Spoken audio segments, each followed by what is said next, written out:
Hello folks, Typhon Carter here, and I bring to you a Smogon Premier League 17 matchup. This is a week 4 showdown between Tenebricite of the Dragonspiral Tyrants and Skyrio of Team Raiders. Tene coming in for Ladybug after Ladybug got off to an 0-3 start, so he'll be making his SPL debut here. Whereas for Skyrio is off to a 3-0 start, so talk about a tall task, but Tenebricite, no slouch from what I've seen, as this is a guy who actually made it into Classic playoffs, or at least the most recent Classic playoffs after fighting for a gauntlet in tiebreakers to actually get there. But this is a guy who really made his living through the fairy gens, so like, you know, ORAS, SM, SS, that kind of thing. But but you know, as for Skyrio, again, off to a hot start. Question is whether he can keep being undefeated for the time being. That being said, though, let's jump right into this. Heatran lead, Tyranitar lead. So interesting lead matchup here, as T-Tar probably just screaming a stall of some sort, which, you know, against somebody like Tenebricite who isn't necessarily a DPP main, it would make sense to bring a very stally team here, try to knowledge gap him. Whereas for Tene, you know, Heatran lead could be specs, could be, you know, like just sash rocks, explosion, that kind of thing.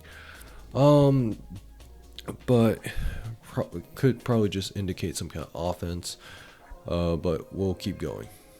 So rocks are thrown out, and the Tyranitar not Scarf, so this is likely defensive T-Tar. Usually defensive T-Tar stealth rocks is usually crunch suit and then EQ if this is full SPDF. Now if it is focus sash, but it's something like you know, crunch superpower counter, there's like a couple variations as to what this could be. And if this is stealth rocks trend, then this is probably like, you know, explosion, fire blast, and then like earth power. Something like Will-O-Wisp is also plausible too. But if you're Tenebricite here, I would get out. You don't want to risk the EQ. Just got earth power here. Interesting decision. Yeah, that's a SPDF tar.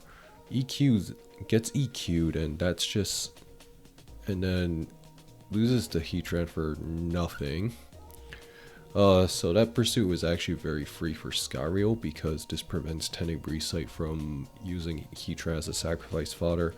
For Tenebricite though, I think that was actually a very bad sequence for a few reasons. One, your Heatran, well, the fact that he allowed the Heatran to get down to Focus Sash in the first place was just not a good decision, regardless, because if this is a stall team you're facing, then Heatran still has some value against something like a Skarmory, like Explode on Clefable, you know, like, the Heatran has some value, even though it doesn't have its Focus Sash intact anymore the next time it comes in. So this was just not a great start to Tenebricite, but we'll see how he follows up here. Gonna go into Scizor, so U-turn's pretty free. Should expose the Skarm if he has to end up back. No, exposes the Nidoqueen instead. I'm gonna go with Suicune. So it's got right, probably has Clef in the back. Clef Drachi, you know, that kind of thing. Gastrodon's revealed here. CM's up here. Gastrodon, this Storm Drain does not actually work in this gen. However, the main selling point of Gastrodon is Sticky Hold, which means that, you know, like, it's a fantastic Clefable knockoff absorber as a result. And because Storm Drain does not work properly, if you're Tenebricite here, I would probably put some pressure on Skyrio by Hydro Pumping here. So that's something you could do here. Scizor Suicune, this might be a familiar 6. Could be an Infernape in the back, maybe a Healing Wish Latias, perhaps. But we'll find out soon enough. Anyways, let's see what he does here. Switch out into Celebi. Oh, okay.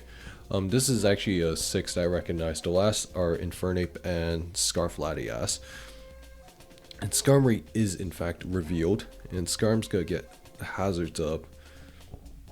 But a Infernape entry is pretty powerful here. Going as Suicune, okay. Okay, I mean, this is like not the worst play ever, because Suicune, even against something, if this is Spadef Skarm, which it probably should be, then Hydro Pump can still do a decent amount of damage. And then we'll see what, and then Ice Beam's here, I mean, okay. Straino Latias, Latias could actually trick here, but actually not trick. It isn't really a viable option for Tenebricite because of the fact that one Gastrodon's just gonna block that trick attempt. He's gonna go into Fernape, which is fine because the Gastrodon, this is expected.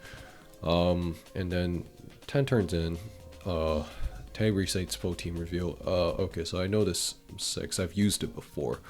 So this is Nasty Plot, Leaf Storm, Hidden Power, Ice, Earth Power, Celebi. This is Choice Scarflatias with Healing Wish, Drago Meteor, T-Bolt, and this Infernape is Mix Ape with CC, Grass Knot, U-Turn, and Fire Blast.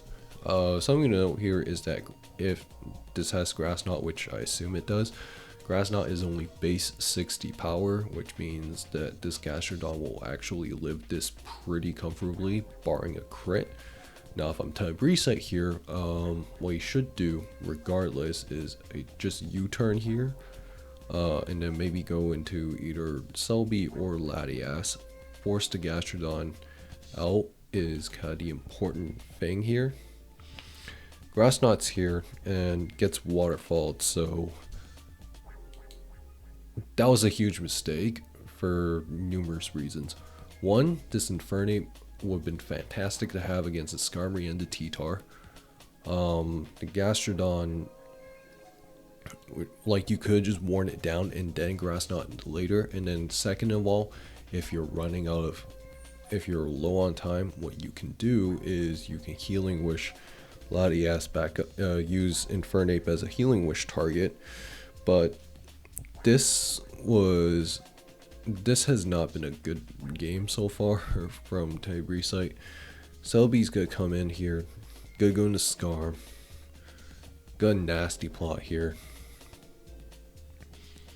and Hidden Power not gonna kill, so that's a Spadef Skarm, I think.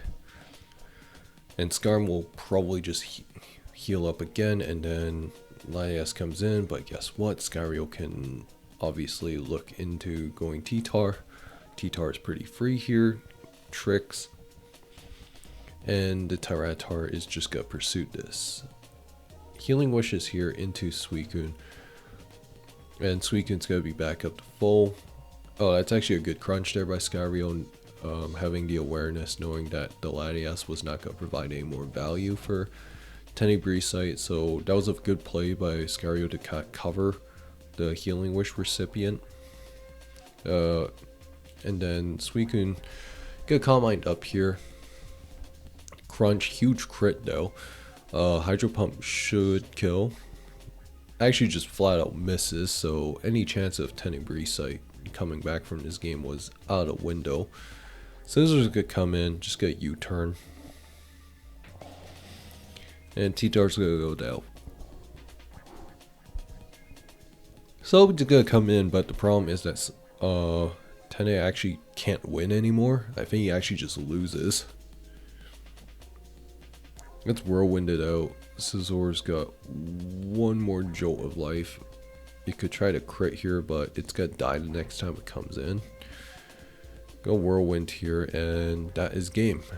So Skyrim's gonna go to 4-0 on the season. Tenebricite's going to lose this game.